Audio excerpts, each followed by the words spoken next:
বন্ধুরা, এখন আমি বেরিয়ে পড়লাম ফুচকার জন্য জ্বালানি আনতে। ভাই তো ভ্যান নিয়ে গেছে। বন্ধুরা, আবারও চলে আসলাম সেই রাস্তায়। দেখতে পাচ্ছ কত সুন্দর লোকেশন, ভিউটা সারাদিকে সবুজ আর সবুজ। আজকে আকাশটাও পরিষ্কার আছে। চলো যাওয়া যাক ভাইয়ের কাছে। ভাই জ্বালানি আনতে গেছে, তো আমিও যাচ্ছি। আমি যাচ্ছি বাইকে। চলো ওইখানে গিয়ে দেখা হবে। তোমরা ভিডিওতে জুড়ে থাকো, সব কিছু তোমাদেরকে দেখাবো। বন্ধুরা, আর একটু হলে আমি পড়ে যাচ্ছিলাম। দুটো কুকুর মারামারি করছিল আমার বাইকের সামনে, আমি যে রাস্তাতে যাচ্ছিলাম। গাইস, তোমরা দেখতে পাচ্ছ ভাই এখনও পৌঁছায়নি, ভ্যান নিয়ে যাচ্ছে। তো আমার সাথে দেখা হয়ে গেল।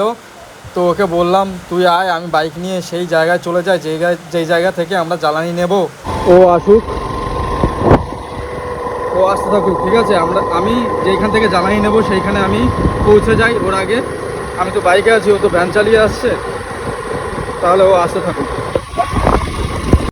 বন্ধুরা, তোমরা ভিডিওতে দেখেছো যে আমি এইখানটায় ফুচকার দোকান নিয়ে বসি, ঠিক আছে। তো সামনের দিকে হচ্ছে চৌগাছা আর এইদিকে হচ্ছে কুঞ্জতলা, ঠিক আছে। আর এই সামনে এটা হলো মানপুর। তো মানপুর আর কুঞ্জতলার মাঝখানে আমি এইখানটায় দোকান নিয়ে বসি, ঠিক আছে। এই যে জায়গাটা দেখতে পাচ্ছ, এই জায়গাটায় আমি দোকান নিয়ে বসি, ঠিক আছে। তো তোমরা যারা ফুচকা খেতে চাও তো এইখানটায় চলে আসবে বিকেলবেলা 5টার দিকে, ঠিক আছে। 5টার দিকে আমার দোকান নিয়ে এখানে আমি চলে আসি প্রতিদিনের মতো। তোমরা দেখতে পাচ্ছ ভাই ওইখানে ভ্যান রেখেছে আর আমি ওইখানে বাইক রেখেছি। তো দেখতে পাচ্ছ ভাই চলে গেছে, সেই মালিকের সাথে কথা বলছে যেখান থেকে জ্বালানি নেওয়া হবে। আর এই হলো দাঁড়িপাল্লা, এখানে হলো 40 কেজির দাঁড়িপাল্লা। 40 কেজিতে হয় 1 মণ। আর দেখতে পাচ্ছ সাইডে কত জ্বালানি আছে। তো ভাই বলছে যে এইখান থেকে জ্বালানি নেবে।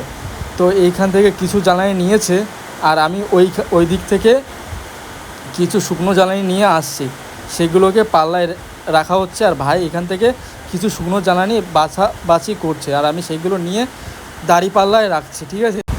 তো 40 কেজির দাঁড়িপাল্লায় ওইখানে আমি এই জ্বালানিগুলো রাখা হচ্ছে মাপার জন্য, ঠিক আছে। একের পর এক জ্বালানি এইভাবে রাখছি আর মাপছি, ঠিক আছে। তো আমাদের জ্বালানি প্রায় 1 মণ হয়ে গেছে। আর কিছু জ্বালানি দিলে হয়তো 1 মণ হয়ে যাবে। আর এইদিকে দেখতে পাচ্ছ দাদু সেই জ্বালানিগুলোকে ফাটছে, কারণ ওনার কাছ থেকে জ্বালানিগুলো নেওয়া। আর এদিকে আমাদের 1 মণ হয়ে গেছে, তাই এই জ্বালানিগুলোকে নিয়ে আমরা ভ্যানের উপর সাজাচ্ছি। দেখতে পাচ্ছ একের উপর এক জ্বালানি নিয়ে আমরা ভ্যানের উপর সাজাচ্ছি। এদিকে ভাই নিয়ে যাচ্ছে, ওদিকে আমি নিয়ে যাচ্ছি, তোমরা দেখতে পাচ্ছ ভিডিওর মাধ্যমে। তো এইগুলো ছিল মোটা জ্বালানি, ঠিক আছে। বন্ধুরা, আমাদের তো মোটা জ্বালানিগুলো নেওয়া হয়ে গেছে 1 মণ। এখন আমরা নেব চিকুন চিকুন শুকনো শুকনো দেখে 2 মণ সরু জ্বালানি। তো আবারও আমি আর ভাই দাঁড়িপাল্লায় এই জ্বালানিগুলো ওয়েট করছি। দেখতে পাচ্ছ যেটা শুকিয়ে গেছে, আর আমাদের ফুচকা ভাজার জন্য আগুনটাও খুব ভালো জ্বলবে, ঠিক আছে। এই জ্বালানিটা এখন আমরা নিব। তো বন্ধুরা, আমাদের 3 মণ জ্বালানি মাপা কমপ্লিট হয়ে গেছে। তো এখন আমরা ভ্যানটাকে বাঁধার চেষ্টা করব ভালো করে, যেহেতু আমরা বাড়ি থেকে প্রায় 3 কিলোমিটারের বেশি হয়ে গেছে, অত দূর থেকে আমরা এই জ্বালানিটা নিচ্ছি।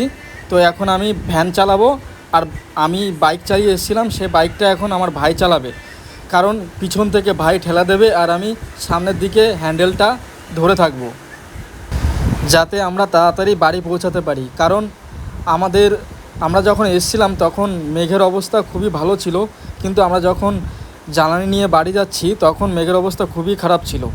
তো আমরা বাড়ি পৌঁছে গেছি। তো একের পর এক ভাই আর বাবা আর আমি মিলে জ্বালানিগুলো আমাদের যে স্টোর রুম আছে সেই রুমে আমরা এই জ্বালানিগুলোকে রেখে দিচ্ছি।